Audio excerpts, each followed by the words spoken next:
After the interception, here's Wilson. Down he goes at the 23, a pickup of 4. And, partner, I think that's a great example that not all tight ends are created equal because everything was right. Got the completion, but he's not one of the more dynamic guys in the league. So even though he caught it, couldn't turn it into much more. 4 yards on that last completion, so that sets up 2nd and 6. Wilson. Flushed out, and he can't get rid of it. He's taken down. Whitney Merciless, showing no mercy, flies in for the sack. No doubt that's a very good play defensively right there because you've always got to be aware that he can take off and make a big play with his legs. How about the way they were able to contain him? That also tells me the coverage was excellent downfield. Well, good field position to start the drive, but under the gun now here on 3rd and 8. Wilson after the play fake to Carson. And unable to connect, incomplete. I'll give them credit, they took their shot, but it's going to bring up 4th down. You can tell they were hoping for a flag there offensively. Several on the sideline motioning, hey, why not a penalty? Why not a penalty? What did you see? Yeah, I think you've got to let them play, and the officials are instructed. If there's contact coming from both sides, no flag. Let them fight it out. And forces 4th down.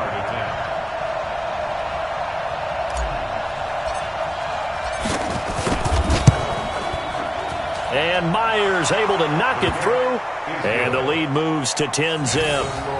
They got the interception, but very little movement after, and that forces them to settle for 3. And it does feel like settling when that happens, doesn't it? It certainly does, but we got to give a lot of credit where it's due, and that's to the defense because they ran onto the field. This is what we call sudden change, right?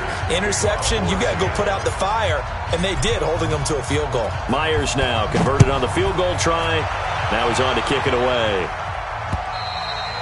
And this will be a touchback as that sails over the end line.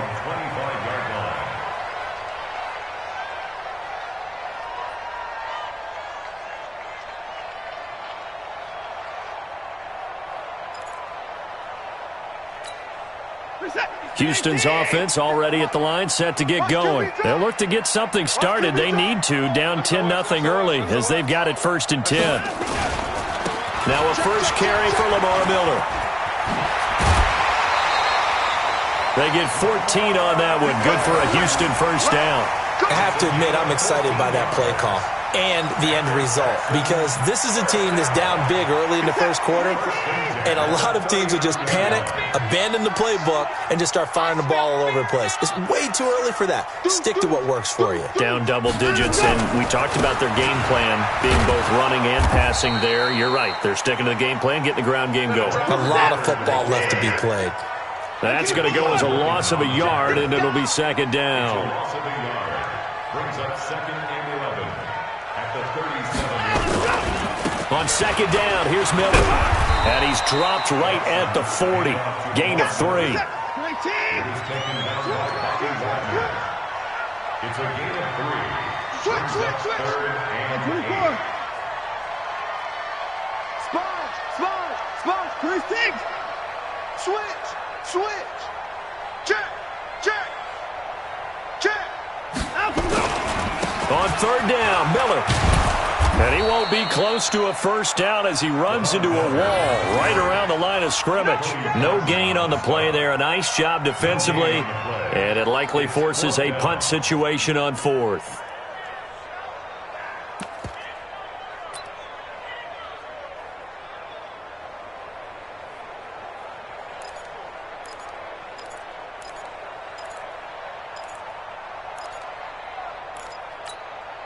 And a tough ask here. They're going to go for it on 4th down and 9. They're going for it. It's Watson. Trying to force it to Hopkins, and it's intercepted. Picked off near the 44. And he will be brought down, but he's got the interception on the final play of this first quarter. 10-0 the score after 1 on EA Sports. Line of scrimmage, the 37 on 1st and 10. 40. Check 26. Undercrook. Now it's Carson. Benardrick McKinney there to make the stop. One thing to keep in mind, partner, especially in the second half, and you've got a running back of this size, of these dimensions, I can just tell you, attrition does set in for a defense because you're excited about hitting him in the first half, maybe not so much in the second half, and some of these shorter gains turn into bigger runs later. Good work to pick up 7 yards there. That gets him into a 3rd-and-1 situation. They run it with Carson. And he's able to pick up the first down here before he goes down at the 26. It's a first down following a gain of 3. Alert.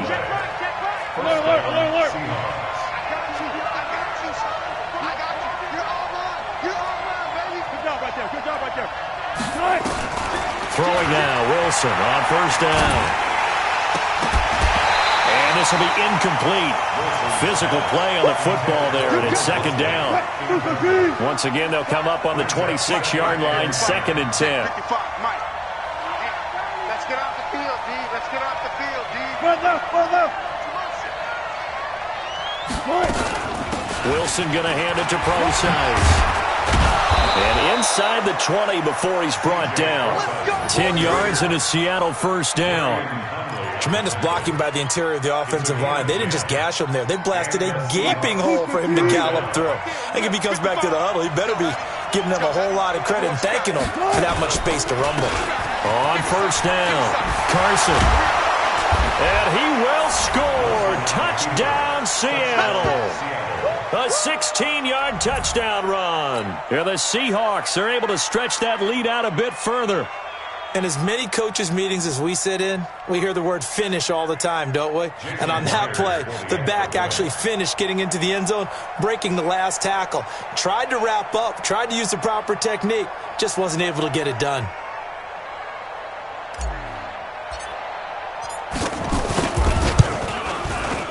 Extra point up and through by Myers. And that makes our score 17-0. And after the touchdown, here's Myers to boot it away. This is fielded at the goal line. And he'll make it across the 20 as his guys will set up shop at the 23-yard line. At their own 23-yard line.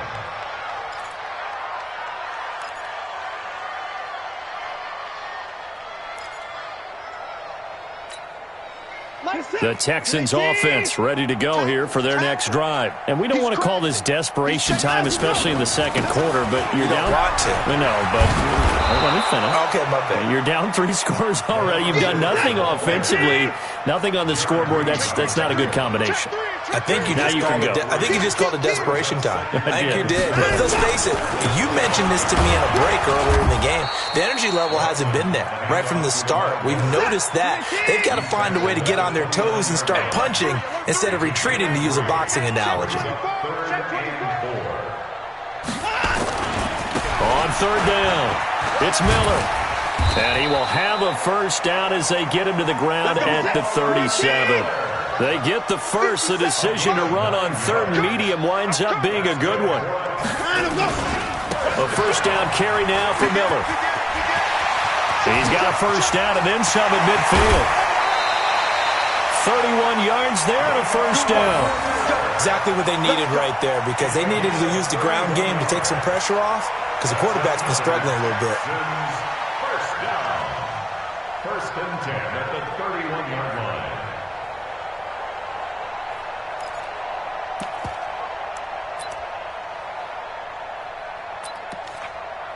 So the big play changes the complexion of things. Here's 1st and 10 just outside the 30. Now Hyde running right. And he went nowhere. Well, he went backwards, back to the 33. That's going to go as a loss of 2, and it'll be 2nd down. On 2nd down, Hyde. And that play went nowhere. Losing yardage. It'll be back at the 36. This will be a loss of 3, and now a much tougher 3rd down looming.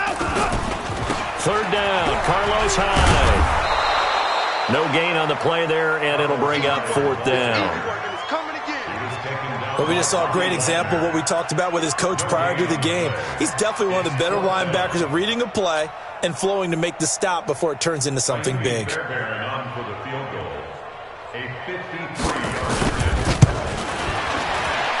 And his kick is absolutely perfect. And they're on the board at least here. It's now 17-3. Well, that's something of a pick-me-up. The offense certainly has struggled, but they do get the field goal before half to put 3 on the board. Yeah, you don't want to be shut out, but let's face it, those 3 points, that's not going to solve all their problems either.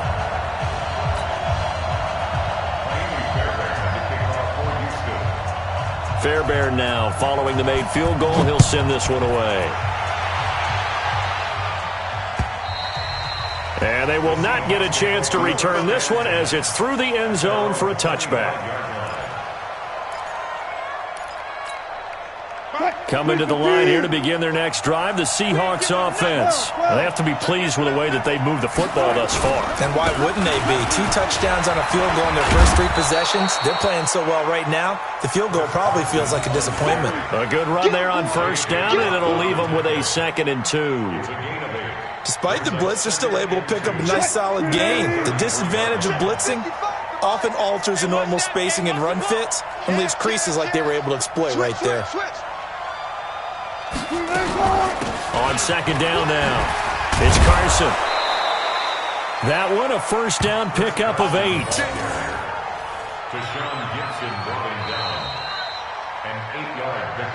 And we've hit the 2-minute mark in this first half of action.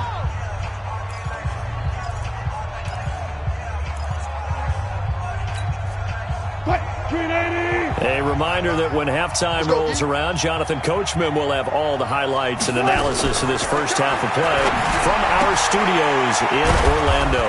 Here's a throw that's taken in out of the backfield, and he'll be taken down at the 46-yard line. It's a gain of 5 on the play, and it's a 2nd down.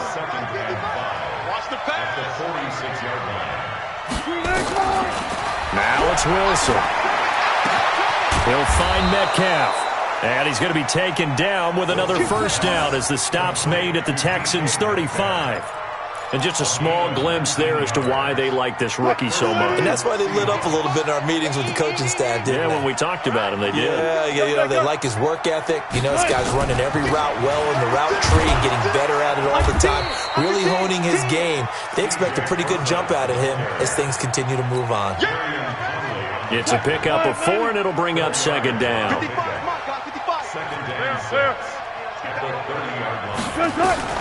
From the 30 on 2nd down, Wilson. A battle for it here, and this will be caught.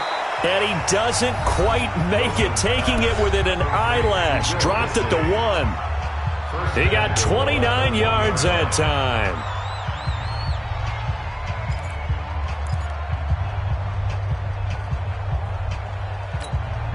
Here's 1st and goal, and gosh, points here, a chance maybe to put this thing away before halftime.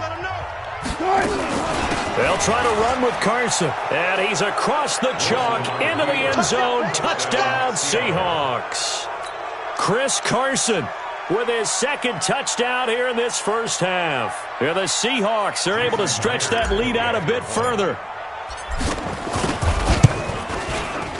Myers connects on the PAT, and the decision to just kick the extra point winds up successful.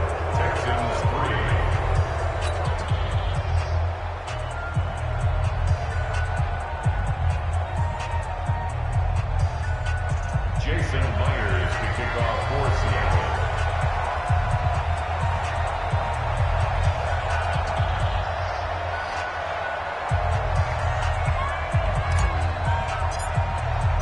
And after the touchdown, here's Myers to boot it away.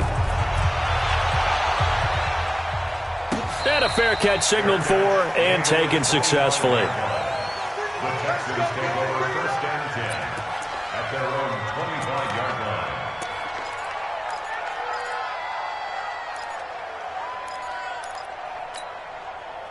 Houston's offense already at the line, set to get going. And you're under a minute to go in the half, a first half that hasn't been particularly kind to you. How do you think they'll play this? Well, I think the smart approach is to run out the clock, lick your wounds at the half, and see if you can come up with a strategy to play better in the second. But there's also something to challenging your offense right here. You know, hey, guys, you help dig this hole.